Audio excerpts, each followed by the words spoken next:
Hello, welcome back everyone. It's Professor Gray here. It's week 13 of our Practical English TOEFL class. You've all been doing a great job for 12 weeks, just a little more to go. Very happy with the work that you're showing me, the questions you're asking me, what you're saying when you email me. Clearly a lot of you have felt that you've improved. A lot of you are still expressing concern, which is natural. Remember, it takes time. You don't become a TOEFL master in one semester. What you do is you get a good foundation of the test, the questions, and the academic skills necessary, the English academic skills necessary to do well on the test. And through the work that you've done, you've accomplished that. After the semester, of course, it will be up to you to continue. If you continue to study TOEFL on your own, you can use the book that we have here. You can get other books, but I strongly urge you to continue. You've got a good start. Keep it going, especially if you plan to take an actual TOEFL test in the near future. Okay, let's get into our work. Today we're going to finish the main unit work of both sections, and then we'll finish up next week with our final video lecture. All of you know the schedule for your final exams. Be sure that you're here in class. We'll be wearing masks. We'll have sanitizer. We'll be spaced out. Your desks will be spaced out at least 2 desks apart. It'll be perfectly safe and hygienic, and we'll have a good final exam. And I'll get to finally meet you in person. We were looking at our final unit, Unit 10, Exercise 10, last week, and the homework started on page 102. Okay? Now, these passages, these questions they focus on the supporting details. The answers, or the box where you give your answers, already has key points, already has the main points or some main points of the passage. Now your job is to fill in the smaller details that support those main points. Okay, a surprising connection. This is very interesting. When you look at the language here, in English we have a word buckaroo, and that means cowboy. And it doesn't actually come originally from English. It comes from Spanish, which is a Latin-based language. And of course now, one of the most common words that you hear is vaccine, of course. So that's always an important word, but it's especially important right now, vaccine. And those two words come from the same Latin root. Okay? A lot of English comes from Latin, via ancient Latin or French or Spanish. And here we see two words that look completely different that come from the same root. Derived from, notice that term. Derived from means it's based from or comes from. Tofu is derived from the bean sprouts. It looks like two different things, but one is made from the other. What's important to notice here is that the italics indicate a non-English word. Vaquero, V-A-Q-U-E-R-O, is Spanish, therefore italics. Baca, B-A-C-C-A, is Latin for cow, Latin, not English. But English words like buckaroo, vaccine, those are English. They're not written in italics. That's an important thing to notice, reading-wise, academic reading-wise. So what's happened here is that Spanish, the Mexican Spanish word for cowboy is vaquero. Vaca, cow. Starts with a V, but it sounds more almost like a B. Vaca, vaca. It's like somewhere between a V and a B in the Spanish language. Vaca. So E-R-O is like E-R in English. Like person, who does something. Teach, teacher. Bake, baker. Farm, farmer. But in Spanish it's E-R-O, which means man. E-R-A would mean woman. So vaquero means literally cowman or cowboy. Now when English speakers heard them say vaquero, they thought they were saying buckaroo. Sounds a bit like buckaroo, so we adopted the term buckaroo to mean cowboy. And it kind of works because buck is when a horse jumps on its front legs and lifts its back legs up. When it's angry, it's trying to kick somebody off the back. That's called bucking. So the word buck is connected to horses and cowboys very closely already. Then we look at the word vaccine, again, a word you're probably hearing every day, maybe 100 times a day, and that comes from cow, vacca, cow in Latin. The first vaccine came from cowpox, a liquid that they derived from or took from a cow. I believe it was a cow's foot, but I'm not sure. And from that, the first inoculation or shot, inoculation means shot, injection, was created. And the word vaccine comes from the fact that the serum came from a cow originally. So, if we look at the answers now, buckaroo and vaquero. Buckaroo is an English word. It's in quotes, but it's written in regular font. Vaquero is in italic font. Therefore, vaquero is not an English word. Number 7. Okay, vaquero is Spanish and buckaroo is English. What else? Well, they mean the same thing. Buckaroo is cowboy, vaquero is cowboy. 2, they mean the same thing, cowboy. Buckaroo and vaccine are both English, no italics. Number 5, same language, English. Buckaroo, cowboy, and vaccine. Of course, you know what vaccine is. And the last one, vacca, italics, Latin word for cow, vaccine, English word. Number 1. Latin and English. And number 4, an animal. Vacca is a cow, an animal, and a substance. A vaccine is a substance, a thing that we use to cure things like viruses. Okay, carnivorous plants. Carn, C-A-R, and here's some more Latin, or at least Spanish. Carne means meat. You might have heard of chili con carne, chili with meat. So a carnivorous plant is a plant that eats meat. A carnivore is anything that eats meat. Tigers and lions and cats and dogs, they eat meat. They're carnivores. Now, some animals eat only plants. They're called herbivores, H-E-R-B, like a herb or an herb. Herbivores eat only plants. Giraffes and elephants are herbivores. And there's also an omnivore. An omnivore eats everything from insects to plants to meat to omnivore eats anything it can get its hands on. So here we're looking at carnivorous plants. A plant that eats meat? That's weird. There are a few. There are plants, especially that live in the jungle, that do not get enough sunlight for photosynthesis. Remember we learned that word? Photosynthesis. Getting energy from the sun's light, getting food from the sun, basically. A carnivorous plant doesn't get enough sun, and so they have to fortify their diet. Fortify means strengthen, make it stronger, by eating insects or even small baby animals, like little frogs, perhaps. Yeah, believe it or not, that can happen. So these are called carnivorous plants. Notice the word fortify. I always like to mention this. Fortify, F-O-R-T, fort, like an army fort, is a strong place with men and weapons. And it comes from Latin, meaning strong or strength. And if you look on your notes, it says Citius Altius Fortius. That's the motto of the Olympics. You've probably seen that before. When you watch the Olympics, you'll see that written in the background. It's Latin. Citius Altius Fortius. Citius means faster. Altius means higher, like altitude, okay, high. And Fortius, strength, stronger. Faster, higher, stronger. The official Olympic motto. So you can always remember fortify means to make stronger. And then the whole passage is basically then focusing on the 2 types of carnivorous plants. Those with active traps, okay, that move. Active means motion or moving.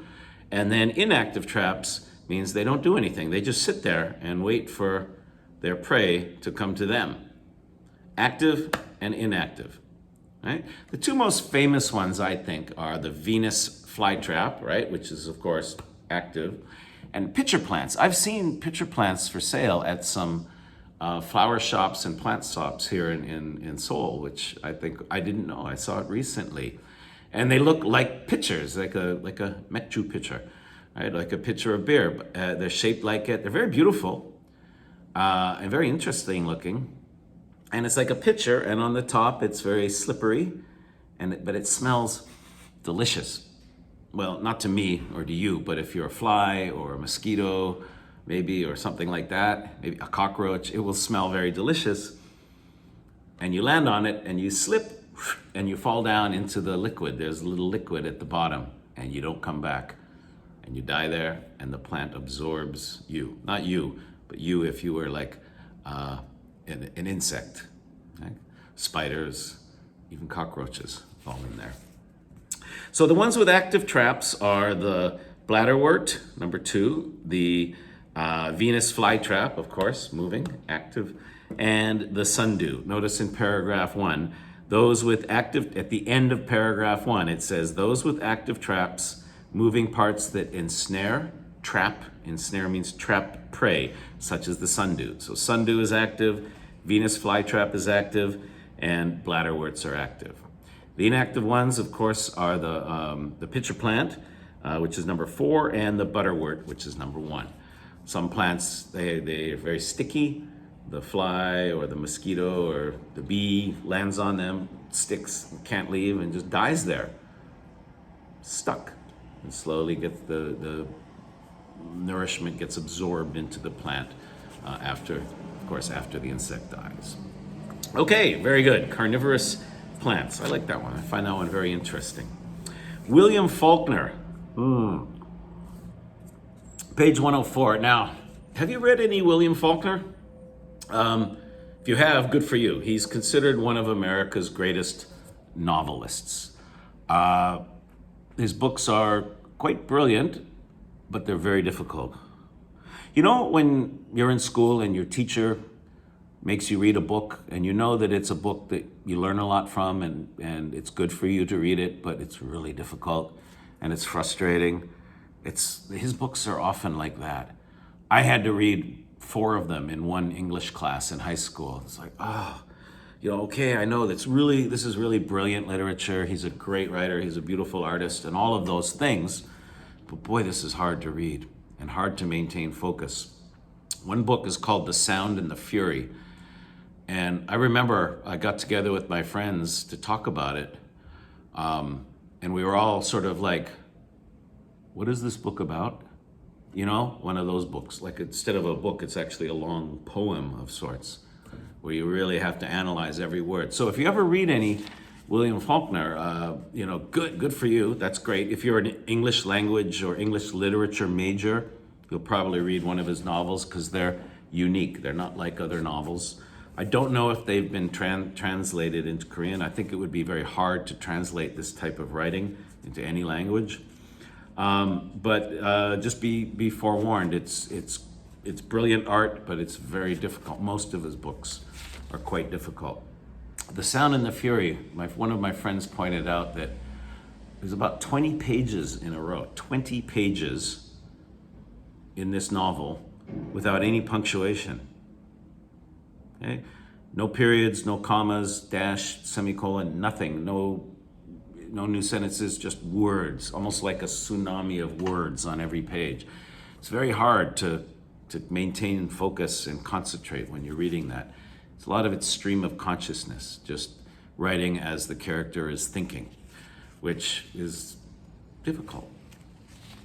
Anyway, if you're curious about him or you want some recommendations on books, you can ask me in your email. Okay, now the key here is, a couple of you asked me about this in your emails. The first phase of his career and the second phase of his career. In the first phase, paragraph 2, a marginal author, marginal on the side, not really famous, not considered great, sort of off to the side, not bad, but just sort of, level 2, level 3. And he did other work. He worked as a screenwriter and also magazine writer, this kind of thing. So, and he was considered sort of relegated, dropped down, relegated to sort of a regional writer. He's from the South, Mississippi, and his writing style was very much a Southern writing style, talking about the culture of the South. So that's what they mean by regional. Like, okay, popular in the South, maybe for Southerners, they might enjoy this type of writing, but everybody else was like, well, that's not really our style. Well, that all changed in the second phase of his career. But before we go there, let's answer the first box. First phase of his career, number 2, not much, small amount of critical acclaim, positive reviews, so on. Number 5, considered regional, sort of, he's a Southern writer, okay, yeah, he's sort of good for his region and his style, but maybe not for the whole country. And number 8, he made his living. Make one's living means make money, earn money to live. Make your living means what do you do? What is your career to make money to live? Make one's living. 2, 5, and 8. Now, the second phase of his career, he got famous. He won Nobel Prize, Pulitzer Prize, all of these things. He became very rich, very famous, very popular. So, number 1 was considered one of America's greatest writers, still is today considered one of America's greatest novelists. Number 4 received many awards and acclaim. Sure, Nobel Prize, Pulitzer Prize, and some other things. And now, number 7 made his living as a novelist, didn't have to do other work. And now this gets a little confusing. He became very wealthy, and so he enjoyed these sort of rich people things like horseback riding and so on and so forth. So is the answer number 3 or number 9? Number 3, died as a result of a horseback riding incident. Well, that happened at the end of his life, of course, but that's not part of your career. Dying isn't part of a career. It's just the end of your life. So number 3 is not correct. We cannot say number 3. It's not a phase of your career. Number 9 is plenty of time for leisure activities means he was very successful in the second phase of his career. Very successful, very wealthy, and he had time for these activities, but unfortunately, one of those activities ended up causing his death. Very, very tragic. So number 1, number 4, number 7, and number 9. Okay, good work. Any questions at all? I know that one was a bit confusing. If you're not sure, please email me. We had one more homework assignment, which was the first review exercise, skills 9 and 10. If you look at page 106, you'll see that there's one question focusing on the main supporting points, right? Where you look at the bold sentence and fill in the main points of support. And then number 2 is where you fill in the smaller supporting details that support the bigger points, speciation and extinction. If we look at page 105 and you look at the thesis statement, it says the processes of speciation and extinction. So those are the 2 key points here. Speciation is when one species separates into 2 different species. They use the example of the fox. There's 2 species of elephants. There's different species of tigers. So a lot of animals over the centuries have separated into different species. Camels, another good example. And then extinction. Extinction is when they all die, okay? Like dinosaurs. To be extinct means all of your species is gone. No more. You're done. Now, extinction can happen from many reasons, of course, but one that they talk about here is a cataclysmic event. Cataclysmic event, catastrophe, catastrophic event, same thing, a disaster. The latest science believes that dinosaurs died from a cataclysmic event, from an asteroid, or a meteorite, I should say, a meteorite hitting Earth and going into the ocean, causing a change in the atmosphere, probably killing all of the dinosaurs' food. You don't have to kill the animals to make them go extinct. You just make sure they have nothing to eat. And if nature gave them nothing to eat, then that's it. You can't live without eating. And then paragraph 4, look at the first sentence here. The fact that millions of species are in existence today is evidence that speciation has clearly kept well ahead of extinction. Okay?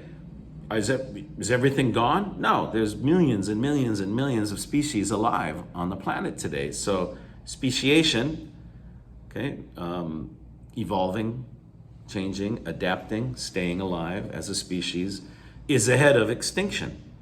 If extinction was winning, then there'd be nothing left, right? So what are the 3 key points here? Speciation, extinction, and the fact that speciation is ahead, beating extinction. Look at number 1. This passage discusses processes affecting the development of millions of species. What are those processes? Well, number 3 is paragraph 2, speciation. A single species can develop into distinct species through a process called speciation. That's one of the main points. That's paragraph 2's main point, speciation, number 3. Number 6, numerous species become extinction, when they fail to adapt to evolving conditions or fail to survive a cataclysmic event. Here's a synonym. Cataclysmic means catastrophic, disaster. You know, tsunamis, earthquakes, volcanoes, meteorites hitting Earth. These are disasters, natural disasters that cause a lot of death and even extinction.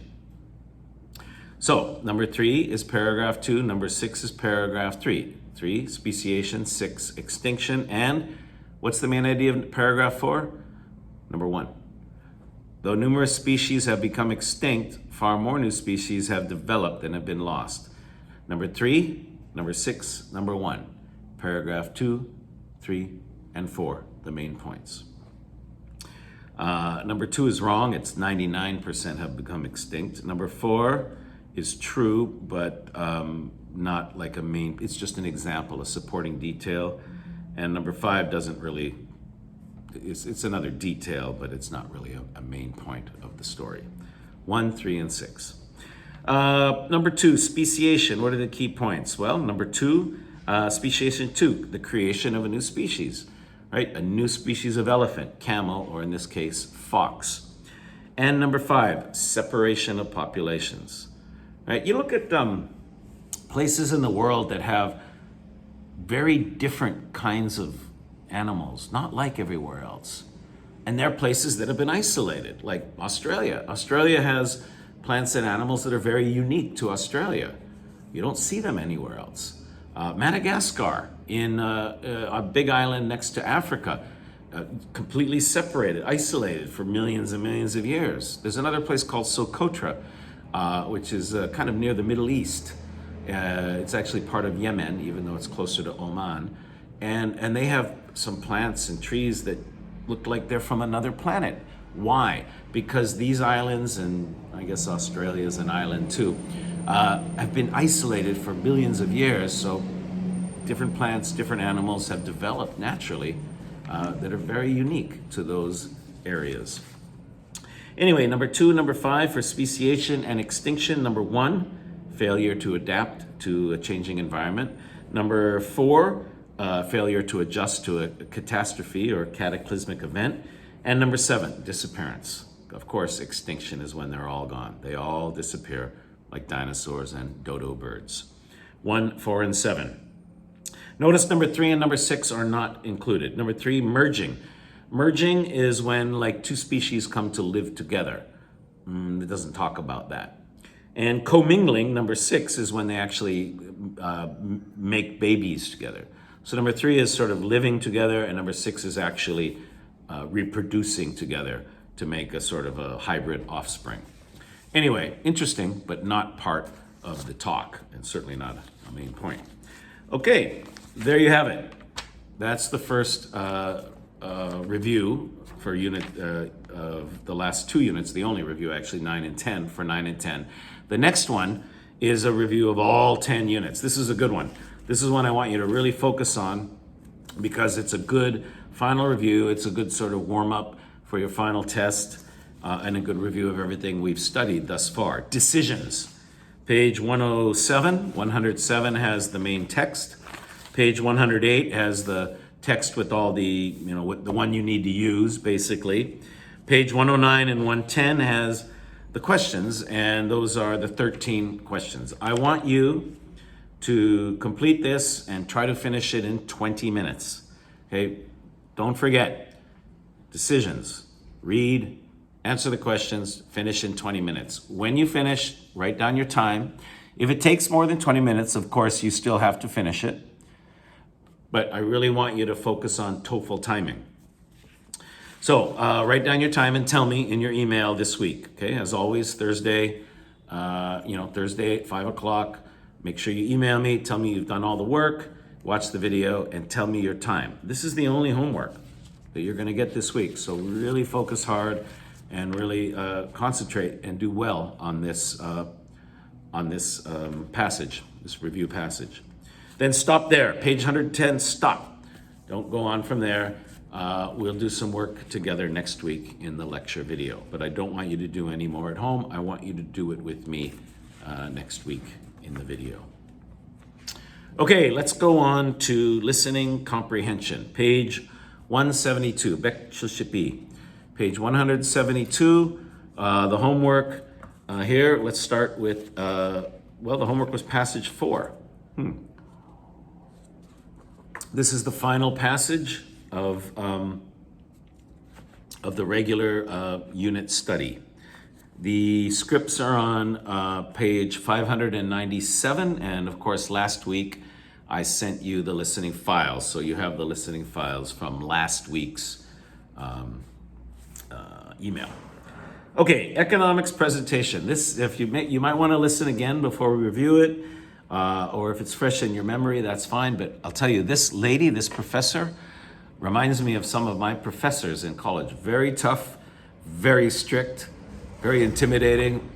Like, you follow the instructions, you do exactly what she says, or else you're in trouble. Wow, yes, I had many professors like that, male and female.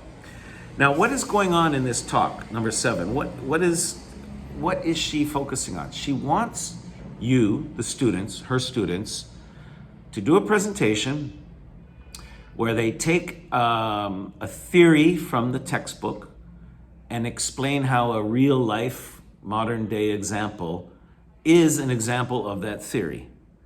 So when we study things like economics, we study theories, economic theories that are based on the reality of life that happens. So you take the real situation and explain how it applies to this theory from our textbook. That's what she wants in the presentation. So therefore, number 7 is C. An analysis of the failure of National Bank. That's a real life situation. Something in the real world that has happened. Well, in this context here. And base an analysis of it based on the theoretical model, the theory of diminishing returns. So the textbook talks about this theory, this model of diminishing returns. And this real live, modern, today example of the failure of National Bank is an example of that theory. So she wants you to tie the two in together. Okay? How the theory, make it clear in your presentation how the theory is applicable to the present day situation, the failure of National Bank. Number 8, who will get a good grade? D. Number 8 is D. A concise presentation and an equal amount of time for questions. Concise means like nothing extra, right? She wants 5 minutes. That means not 5 minutes and 1 second. You've got to do 5 minutes presentation, and you have to get all the information in there in 5 minutes. So you have no extra time, no time to waste, because you probably have 10 minutes of information that you have to pack into a 5-minute box. That's concise. Concise means exactly that, like not wasting, very efficient. And equal, 5-minute presentation, 5-minute question period, 5-minute, 5-minute, equal amount of time for questions. And number 9, A, get involved. She's saying you must ask questions. Part of your job, part of your grade is to be an active listener. Give a good presentation, good. Answer questions, good. But when it's not your turn to give the presentation, you must be an active listener and you must ask a lot of questions. You must be involved in everybody else's presentation too. That's how you get a good grade. And that's what a lot of my classes were like. You couldn't just sit and listen and smile and, nod your head and pretend that you were interested when you were. No. You had to be right there, focused, taking notes, asking questions. And if you weren't, you would lose points, even if you had a good presentation. Okay. All right, let's move on. I sent you the listening files now for the 2 review exercises. First one is called History, the Outer Banks. Okay, what's a bank? Unheng? Yeah, but here it's different. A bank is where water meets land, right? The bank of a river, where the river touches the land. That's the river bank, right? Here, the outer banks are the banks on the outside of the mainland. So you have, if you look at the picture number 2, North Carolina, the shaded area on the left, that's the US mainland. Then the lighter area is ocean, but then you have these long string, almost a chain of islands, and then you have ocean again. So you have ocean, outer banks, the outside place where the ocean hits the land. Then you have more ocean, and then you have the inner banks or the mainland where the ocean hits the regular mainland of the United States. Hence the term the Outer Banks. This is North Carolina's Outer Banks. Let's listen now to the students discussing this history topic for their history class. Okay, listen, answer all the questions. There are 7 questions. When you finish, come back and I'll go over the questions and answers with you. Go ahead.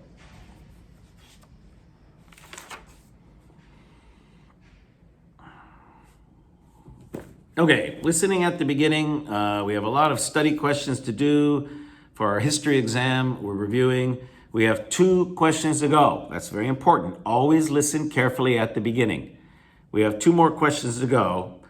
Okay, what's the first one we should review? The historical events on the Outer Banks. And then they go on and they talk about them.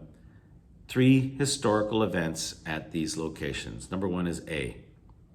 3 events, 3 locations. Kitty Hawk, Roanoke, Ocracoke. And they're presented in space, north to south, south to north? No, chronological. Time order. The oldest one is first. What was the oldest one? The Lost Colonists, 16th century. This is number 3 now. What was the next one? 18th century Blackbeard, Ocracoke. And the last one, the most recent, 20th century, the Wright brothers. So number 1 is A. Number 2 is D. Number 3, 16th century Lost Colonists, 18th century Blackbeard, 20th century Wright brothers. Number 4, I've kind of answered this already. Blackbeard was Ocracoke, Wright brothers, Kitty Hawk, and Lost Colonists, Roanoke. Number 5, what 3 places do they discuss?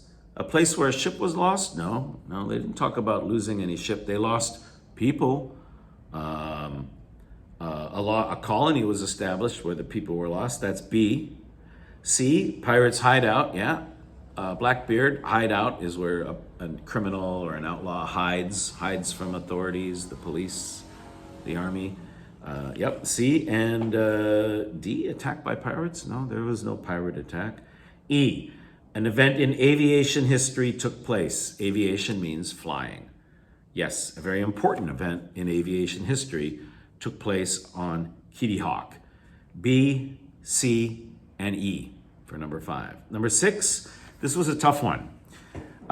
Famous people, A, no. The Lost Colonists, we don't really know any of their names. I think there was a Captain Smith, maybe, but they're not really famous people. They all died, they disappeared. Most of them, we don't even know who they were. So even though as a group, we know of them, They are not actually famous people. Blackbeard's famous and the Wright brothers are famous, but not the lost colonists. B is the answer. They're not all positive. No. Okay? Everybody dying in a colony, that's not positive. Blackbeard, he robbed people. I'm sure he killed people. That's not positive. And the Wright brothers, yeah, that's positive. First airplane to fly, that's a great positive moment. But they were not all positive events. Therefore, number 6 is B. And number 7, listen at the end. And what did they say? I think we have enough information to answer that question. We've got historical places on Roanoke Island, Ocracoke Island, and Kitty Hawk. I agree. Why don't we leave the question on the Outer Banks and move on? Good idea. One more to go. We're almost there. Remember at the beginning, right? You got to tie in the beginning and the end sometimes. The beginning, they said there's 2 more questions. What are they? Well, the first one's about the Outer Banks. And everything in the talk is about the Outer Banks. But they still have 1 more to go, and that's coming next. That's after the listening that we did. After the listening file, the next would be the next question, C. Now they're going to finish the last question. All right. Very good. 1 more. Botany, leaf arrangements. Okay, this is a final review of all 6 listening question types. This is a very good listening review exercise. Botany, remember, is the study of plants. Plants, trees, grass, flowers, and so on. Leaf arrangements. Well, we know what leaves are. And you look at the photos. Well, first you see the professor alone. This means it's a lecture.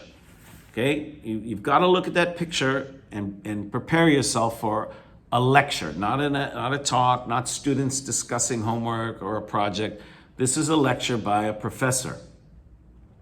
And you see 3 different types of plants. Now you say, oh, they're the same plant. No, they're not.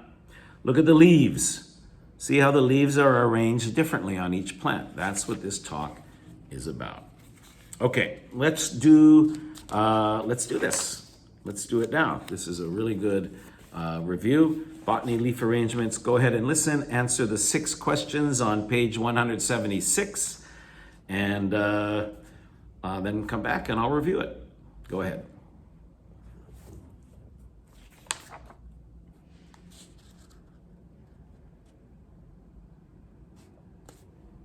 All right. Today we're going to talk about phyllotaxy. It's a scientific term that refers to the arrangements of leaves on a plant.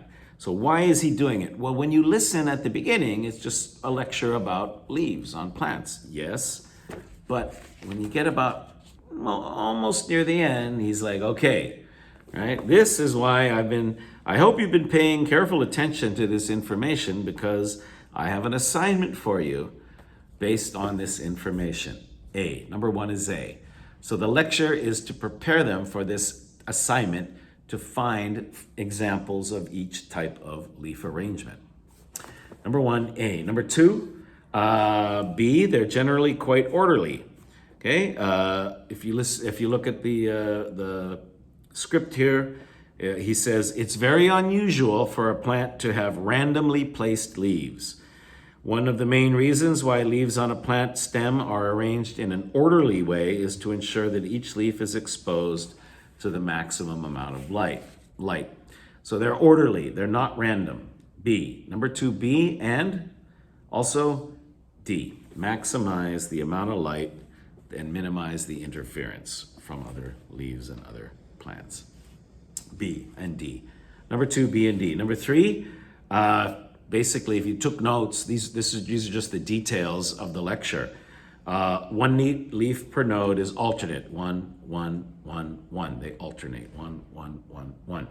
2 leaves per node, 2 leaves at the same spot on the stem, opposite. The 2 leaves are opposite each other.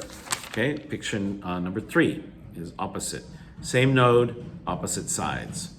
And number 4, 3 leaves or more per node is whorled. Whorled is picture number 4. Whorled means spinning or in a circle. Yeah, there's 3, I suppose there can be more, going in a circle. 3 leaves per node whorled. Number 4, the most common is alternate. The least common is whorled. and therefore opposite is in the middle, neither most nor least common. Number 5, the university has a botanical garden. Botany, the study of plants, botanical garden, a garden where you can learn about plants. You go there to study the plants, to see them in real life. And who owns it? It's the university's botanical garden. A, it belongs to the university. And D, it has examples of all three. Therefore, you can go there, you must go there for this assignment. So you can see and write down and tell me examples of all three types. Number 6, last one. Okay, this is a bit tricky. It's like, hold on, wait. This is the end of class, right? But he's saying, okay, one more thing, I forgot. Yeah, if you put off, if you postpone or delay till Thursday evening, you won't be able to do the assignment. The botanical gardens close at sunset each day. So if you go too late on Thursday, you won't get your assignment done and you'll get a 0. Okay, but when he says, hold on for a minute, he says, one more thing. Okay, B, I have one more thing to say. He's not saying A, class is over, but class is over, but don't go. Listen to one more quick thing that's very important. The botanical garden closes at sunset. You must go before sunset. If you go Thursday evening, you won't get the work done. Okay, how'd you do? Hopefully really well. I really hope that you feel, feel more confident. I want you to be more confident, not just in your English, but in your academic listening, your academic reading, and your TOEFL preparation. Right? You could do this. Okay? A lot of it's, improving your English. Of course, there's no substitute for knowing English well, learning vocabulary, and so on. But one of the big things here that we focused on all semester is academic English. Not just reading, but learning how to read academically. Not just listening, but learning how to listen academically, what to listen for. Okay? Why is the professor giving the lecture? Phyllotaxy, leaf arrangements. Okay, well, what are the main points? Alternate, opposite, world. Okay, good. And why is he giving the lecture? There's an assignment. Botanical garden, point. Assignment, point. Okay? Put it all together. Those are the things you're listening for. We're going to do some more listening practice next week in our class video. But that's all for this week. There's no listening homework. You should spend time reviewing. Our final exam that's coming up is going to be comprehensive. All 6 types of listening questions will be on it, and all 10 types of reading questions. It's going to be bigger, than the midterm. It'll be bigger because there's listening and reading. And you'll have one more reading passage. I'm going to give you 4 reading passages, one of which will be full length. One of the 4 will be one that we studied in the book. The other 3 will be new, and one of the new ones will be full length. Okay, you're going to be doing it here in class. So we're going to start with the listening. I'll bring the CDs, okay? And when the listening's done, then you'll do the reading. I want you to be ready, be well prepared. How do you get well prepared? By doing the homework and reviewing all the work that we've done this semester. Okay, you've done a great job so far. Keep it up. You've got a few more weeks to go. Don't let up now. Keep the hard work going. Review. A lot of you are asking me about how to improve. After my video lecture, after we've done all this together, go back, listen again. Go back, read again. Okay? Go over especially the parts that were confusing. Go over the questions you missed. That's how you really enhance your learning. It's okay to make a mistake. We're practicing. That's when you make them. The idea is to learn from them so you don't make them again, especially during an actual test. Okay, everyone. So get back to me by Thursday, 5 o'clock, as always. Earlier is better, but Thursday, 5 is the deadline. And tell me the time that it took you to do that decisions, that final review exercise for reading. Have a great week, everyone. Study hard, prepare well. I look forward to hearing from you. Bye-bye.